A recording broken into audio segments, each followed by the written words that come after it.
تو پھر حضرت عائشہ صدیقہ رضی اللہ عنہا اگر ان کی سیرت طیبہ کی طرف بڑھیں تو آپ ابھی کم عمر تھی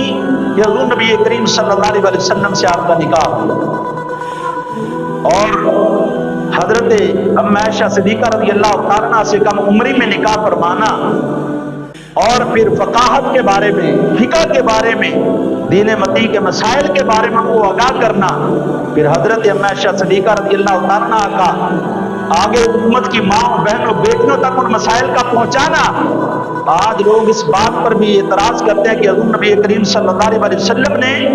اپنی خواہشات کی خاطر نعوذ باللہ جو ہے وہ نکاح فرمایا۔ نہیں، حضور علیہ السلام کے اندر وہ خواہشات کا معاملہ ہماری طرح نہیں تھا۔ یہ تم بدبختی کی بات کس لیے کرتے ہو؟ آقا علیہ السلام کا یہ نکاح فرمانے کے اندر بھی حکمت موجود تھی کہ حضور نبی کریم صلی اللہ علیہ وسلم نے حضرت عائشہ صدیقہ رضی اللہ عنہا کی ذہانت کو دیکھا، قابلیت کو دیکھا، ان سے نکاح فرمایا، اس لیے کہ آپ جانتے تھے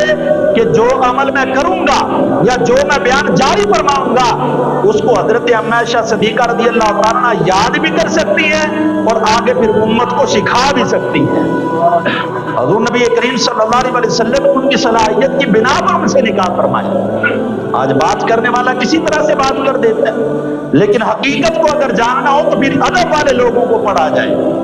ادب والے لوگوں کو پڑھا جائے، ان کی کتابوں کو پڑھا جائے کہ جن کے اندر ہر جگہ پر ہر پہلو کے اندر ادب ہی نظر آتا ہے۔ تو حضرت عائشہ صدیقہ رضی اللہ عنہا فقاہت کے اعتبار سے، فقیہ ہونے کے اعتبار سے کتنی اعلیٰ تھی کہ حضور نبی کریم صلی اللہ علیہ وسلم نے ارشاد فرمایا، اے میرے پیارے صحابہ، اپنے گھروں میں اور خود بھی یہ بات جان لو، اپنے اہل خانہ کو بھی بتا دو، اگر تم میں سے میرے پاس کسی کو کوئی مسئلہ درپیش آ جائے، وہ کسی اور دروازے پر نہ بھی جائے، میری زوجہ کے دروازے پر آ جائے، تمہارے مسئلے کا حل مل جائے گا۔ اور پھر ایسا عملی طور پر دیکھا بھی گیا کہ حضرت عائشہ صدیقہ ام المومنین اپنے گھر کے اندر ہوتی، پردے کے اندر ہوتی، صحابہ کرام علیہ رضوان خود بھی آ کر سوال کر لیا کرتے اور حضرت عائشہ صدیقہ رضی اللہ عنہا اس کے بارے میں جواب بھی عنایت فرما دیا کرتے۔ آپ دیکھیں حدیث مبارکہ کی کتابیں اٹھا کر کتنی احادیث مبارکہ ہیں جو حضرت عائشہ صدیقہ رضی اللہ عنہا سے مروی ہیں، انہوں نے ان کو روایت فرمایا ہے، اس لیے کہ حضور نبی کریم صلی اللہ علیہ وسلم کی بارگاہ سے جو سیکھا پھر اس کو آگے امت کو سکھایا۔ کیوں؟ تاکہ پتہ یہ چلے کہ دین کو اپنی ذات تک محدود رکھنے کا نام دین نہیں ہے، دین تو دوسروں کے سینے کے اندر اتار دینے کا نام ہے۔ تو آپ نے جو علم حضور نبی کریم صلی اللہ علیہ وسلم سے سیکھا اس کو دوسروں کے سینوں میں منتقل کر کے حضرت عائشہ صدیقہ رضی اللہ عنہا نے امت کا بھلا کیا۔ تو آج کوئی اٹھ کر اگر حضرت عائشہ صدیقہ رضی اللہ عنہا کے بارے میں بک بک کرے کیا ہم کرنے دیں گے؟ نہیں، کیوں کہ یہ کسی اور کی ماں نہیں، یہ مومنوں کی ماں ہے۔ حضرت خداجۃ الکبریٰ یہ مومنوں کی ماں ہے، تو کوئی بھی مومن اپنی ماں کے بارے میں نازیب الفاظ سننا برداشت نہیں کرتا، اس لیے کہ حضرت سیدہ فاطمہ الزہرا رضی اللہ عنہا کی بھی شان بڑی رفع والا ہے، لیکن ماں ہمیشہ ماں ہی ہوا کرتی ہے، وہ چاہے حضرت ام حفصہ ہو،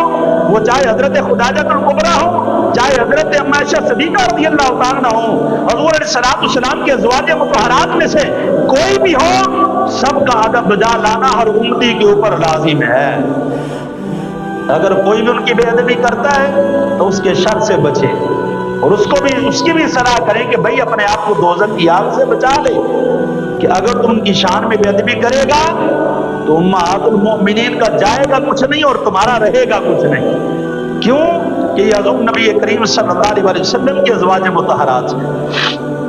اور صحابہ کرام علیہ رضوان یہ بیان فرماتے ہیں کہ ہمیں جب بھی کسی مسئلے کی ضرورت پیش آتی ہم دس پر چلے جاتے، جا کے دروازے پر دستک دیتے تو ام المؤمنین دروازے کے پیچھے ہی پردے کے اندر کھڑے ہو کر ہمارا سوال سنتی اور پھر جواب عنایت فرماتی۔ حالانکہ آپ مومنوں کی ماں ہیں، ماں اور اولاد کا پردہ کیسا، لیکن اس کے باوجود یہ درس دیا کہ اے لوگو، اے کائنات والو، جان لو تمہارا پیر تمہارے لیے بڑا مقام رکھتا ہوگا، لیکن اس کے اہل خانہ کا تم سے پردہ کرنا اور تمہارے اہل خانہ کا تمہارے پیر سے پردہ کرنا بڑا ضروری ہے۔